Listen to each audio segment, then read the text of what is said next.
ನಮಸ್ಕಾರ ವೀಕ್ಷಕರೇ, ನೀವು ನೋಡ್ತಾ ಇರೋದು ಆದ್ಯಂತ್ ಮೀಡಿಯಾ. ಒಬ್ಬ ಮುಸ್ಲಿಂ ವ್ಯಕ್ತಿ ಕಟ್ಟಿಸಿದಂತಹ ಹಿಂದೂ ದೇಗುಲ, 800 ವರ್ಷಗಳ ಇತಿಹಾಸ ಇರುವಂತಹ ಬಪ್ಪನಾಡು ಕ್ಷೇತ್ರ. ಇಲ್ಲಿ ಜಗನ್ಮಾತೆ ಲಿಂಗ ರೂಪದಲ್ಲಿದ್ದಾಳೆ.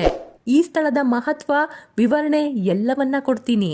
ಇದು ಬಪ್ಪನಾಡು ಕ್ಷೇತ್ರದ ಉತ್ಸವ ಅಥವಾ ರಥೋತ್ಸವದ ವಿಶೇಷ. ಬಪ್ಪನಾಡು ಶ್ರೀ ದುರ್ಗಾ ಪರಮೇಶ್ವರಿ ದೇವಸ್ಥಾನವು 800 ವರ್ಷಗಳ ಇತಿಹಾಸ ಹೊಂದಿದೆ. ಸಾಮಾನ್ಯವಾಗಿ ನಾವು ಯಾವುದೇ ದೇವಿ ದೇವಸ್ಥಾನಗಳಿಗೆ ಭೇಟಿ ನೀಡಿದ್ರೂ ಅಲ್ಲಿ ನಾವು ದೇವಿಯ ಕೆತ್ತನೆಯ ವಿಗ್ರಹಗಳನ್ನ ನೋಡ್ತೀವಿ. ಆದ್ರೆ ಈ ದೇವಸ್ಥಾನದಲ್ಲಿರುವಂತಹ ಮುಖ್ಯ ದೇವತೆ ಲಿಂಗ ರೂಪದಲ್ಲಿದ್ದಾಳೆ, ಅಂದ್ರೆ ಒಂದು ಸಾಂಕೇತಿಕ ರೂಪದಲ್ಲಿದ್ದಾಳೆ. ಇಂದಿಗೂ ಕೂಡ ಇಲ್ಲಿ ನಡೆಯುವಂತಹ ಪ್ರತಿಯೊಂದು ಹಬ್ಬ ಉತ್ಸವಗಳಲ್ಲಿ ಮೊದಲನೇ ಪ್ರಸಾದವನ್ನ ಬಪ್ಪ ಬ್ಯಾರಿಯ ಮನೆಗೆ ನೀಡಲಾಗುತ್ತೆ. ಈ ಊರಿಗೆ ಬಪ್ಪನಾಡು ಅಂತ ಯಾಕೆ ಕರೀತಾರೆ, ಇಲ್ಲಿ ಬಪ್ಪ ಬ್ಯಾರಿ ಅಂದ್ರೆ ಯಾರು, ಇಲ್ಲಿ ತಿಳ್ಕೊಳ್ಳೋಣ. ಬಪ್ಪನಾಡು ಶ್ರೀ ದುರ್ಗಾ ಪರಮೇಶ್ವರಿ ದೇವಸ್ಥಾನವು 800 ವರ್ಷಗಳ ಇತಿಹಾಸ ಹೊಂದಿದೆ. ಒಮ್ಮೆ ದೇವಸ್ಥಾನದಲ್ಲಿರುವಂತಹ ಶಾಂಭವಿ ನದಿಯಲ್ಲಿ ದೋಣಿಯ ಮೂಲಕ ಒಬ್ಬ ಮುಸ್ಲಿಂ ವ್ಯಾಪಾರಿ ನದಿಯನ್ನ ದಾಟ್ತಾ ಇರ್ತಾನೆ. ಆತನೇ ಬಪ್ಪ ಬ್ಯಾರಿ. ಈ ಸಮಯದಲ್ಲಿ ಆತನು ಕುಳಿತಿದ್ದ ದೋಣಿ ನದಿಯ ಮಧ್ಯ ಭಾಗದಲ್ಲೇ ನಿಂತು ಹೋಗುತ್ತೆ. ಆತ ಏನಾಯ್ತು ಎಂದು ನದಿಯನ್ನ ಇಣುಕಿ ನೋಡಿದಾಗ ನದಿಯ ನೀರು ರಕ್ತವಾಗಿ ಬದಲಾಗಿ ಬಿಟ್ಟಿರುತ್ತೆ.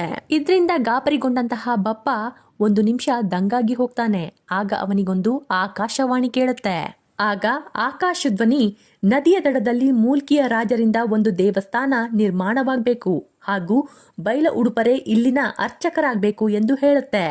ಅದರಂತೆ ಬಪ್ಪ ರಾಜರ ಬಳಿ ಹೋಗಿ ಆಕಾಶಧ್ವನಿಯ ಬಗ್ಗೆ ಹೇಳ್ತಾನೆ. ಅದರಂತೆ ಅಲ್ಲಿನ ರಾಜರು ಮತ್ತು ದಾನಿಗಳ ಸಹಾಯದಿಂದ ದೇವಸ್ಥಾನವನ್ನ ನಿರ್ಮಿಸಲಾಗುತ್ತೆ. ಆಕಾಶಧ್ವನಿಯ ಆಜ್ಞೆಯ ಮೇರೆಗೆ ಬೈಲ ಉಡುಪರನ್ನೇ ಪ್ರಧಾನ ಅರ್ಚಕರಾಗಿ ಮಾಡಲಾಯಿತು. ಆದ್ದರಿಂದ ಈ ಒಂದು ಕ್ಷೇತ್ರವನ್ನ ಬಪ್ಪನಾಡು ಕ್ಷೇತ್ರ ಅಂತ ಕರೀತಾರೆ. ದಂತಕಥೆಯ ಪ್ರಕಾರ ಒಬ್ಬ ಮುಸ್ಲಿಂ ವ್ಯಾಪಾರಿಯಿಂದಲೇ ಈ ದೇವಸ್ಥಾನ ನಿರ್ಮಾಣವಾಯಿತು ಎಂದು ಹೇಳಲಾಗುತ್ತೆ. ಈ ದೇವಸ್ಥಾನದ ಇತಿಹಾಸ ಅಂತೂ ತುಂಬಾ ಇಂಟ್ರೆಸ್ಟಿಂಗ್ ಆಗಿದೆ. ದರಿಗಾಸುರ ಎಂಬ ರಾಕ್ಷಸ ಈ ಜಾಗವನ್ನ ಆಳ್ತಾ ಇರ್ತಾನೆ.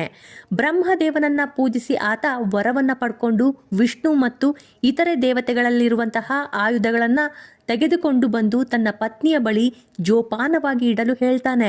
ಕೇವಲ ಒಬ್ಬ ರಾಕ್ಷಸನಿಂದ ಆಯುಧಗಳನ್ನ ಕಳೆದುಕೊಂಡಂತಹ ವಿಷ್ಣು ಚಿಂತೆಗೆ ಒಳಗಾಗ್ತಾನೆ. ಆ ಸಮಯದಲ್ಲಿ ಸಪ್ತ ದುರ್ಗೆಯರು ಅಂದ್ರೆ ದುರ್ಗಾ ಪರಮೇಶ್ವರಿ ದೇವಿ 7 ರೂಪಗಳ ವಿಷ್ಣುವಿನ ಮುಂದೆ ಪ್ರತ್ಯಕ್ಷಳಾಗಿ ಆಯುಧಗಳನ್ನ ಮರಳಿ ತಂದು ಕೊಡುವುದಾಗಿ ಅವನಿಗೆ ಭರವಸೆಯನ್ನ ನೀಡ್ತಾಳೆ. ದರಿಗಾಸುರ ರಾಕ್ಷಸನು ಪೂಜೆಗೆಂದು ಸ್ನಾನ ಮಾಡಲು ನದಿ ಬಳಿ ಹೋದಾಗ ಸಪ್ತ ದುರ್ಗೆಯರಲ್ಲಿ ಒಬ್ಬಳಾದ ಭಗವತಿ ದೇವಿ ವೃದ್ಧೆ ವೇಷವನ್ನ ಧರಿಸಿ ಆತನ ಬಳಿ ಭಿಕ್ಷೆ ಕೇಳ್ತಾಳೆ. ದರಿಗಾಸುರ ಅವಳಿಗೆ ಅರಮನೆಗೆ ಹೋಗಿ ತನ್ನ ಹೆಂಡತಿ ಬಳಿ ಭಿಕ್ಷೆ ಕೇಳು ಎಂದು ಹೇಳ್ತಾನೆ. ಅದರಂತೆ ಭಗವತಿ ದೇವಿ ದರಿಗಾಸುರನ ಅರಮನೆಗೆ ಹೋಗಿ ಅವನ ಹೆಂಡತಿ ಬಳಿ ವಿಷ್ಣುವಿನ ಆಯುಧಗಳನ್ನ ನೀಡುವಂತೆ ಕೇಳ್ತಾಳೆ.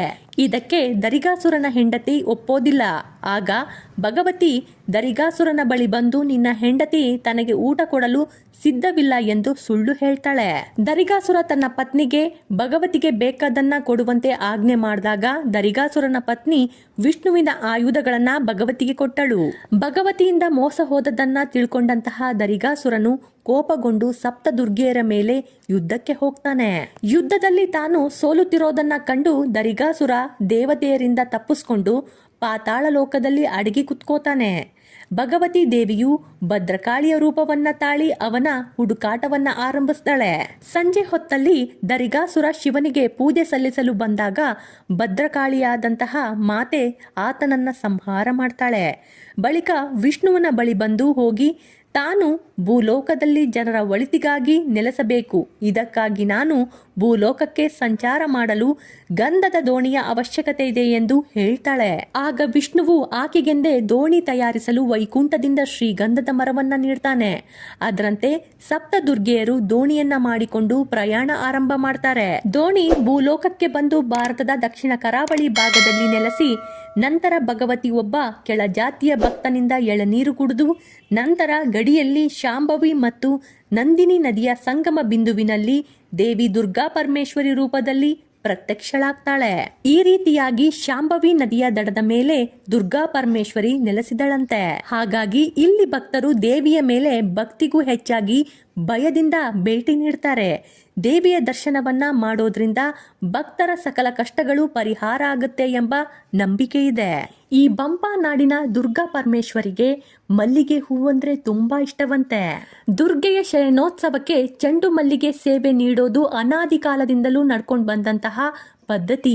ಈ ಬಾರಿಯೂ ಲಕ್ಷ ಲಕ್ಷ ಮಲ್ಲಿಗೆ ಹೂವನ್ನ ಭಕ್ತರು ದುರ್ಗೆಗೆ ಅರ್ಪಣೆ ಮಾಡ್ತಾರೆ. ಶಯನೋತ್ಸವದ ಮರುದಿನ ಸೇವೆ ರೂಪದಲ್ಲಿ ಬಂದಂತಹ ಜನರಿಗೆ ಚೆಂಡು ಮಲ್ಲಿಗೆ ಹೂವನ್ನ ಪ್ರಸಾದವಾಗಿ ನೀಡಲಾಗುತ್ತೆ. ಶಯನೋತ್ಸವಕ್ಕೆ ಮಲ್ಲಿಗೆ ಅರ್ಪಿಸೋದ್ರಿಂದ ಇಷ್ಟಾರ್ಥ ಈಡೇರುತ್ತೆ ಅನ್ನೋ ನಂಬಿಕೆ ಭಕ್ತರಲ್ಲಿದೆ. ತಮಗಾದಷ್ಟು ಮಲ್ಲಿಗೆ ಹೂವನ್ನ ದುರ್ಗೆಗೆ ಸಮರ್ಪಣೆ ಮಾಡ್ತಾರೆ.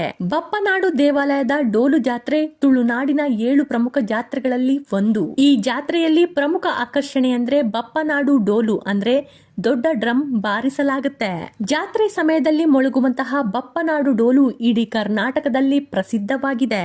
ದೇವಸ್ಥಾನದ ಎದುರಿರುವಂತಹ ಬೃಹತ್ ಡೋಲನ್ನ ಬಾರಿಸುವಾಗ ಹೊರಹೊಮ್ಮುವಂತಹ ಧ್ವನಿ ನದಿ ತೀರದ ಆವರಣದಲ್ಲಿ ವಿಶೇಷ ಕಂಪನವನ್ನೇ ಉಂಟು ಮಾಡುತ್ತೆ. ಹಿಂದೆ ಯುದ್ಧದ ಸಮಯದಲ್ಲಿ ಅಥವಾ ಜನರನ್ನ ಎಚ್ಚರಿಸಲು ಇದನ್ನ ಬಳಸಲಾಗ್ತಿತ್ತು ಎಂದು ಉಲ್ಲೇಖಿಸಲಾಗಿದೆ.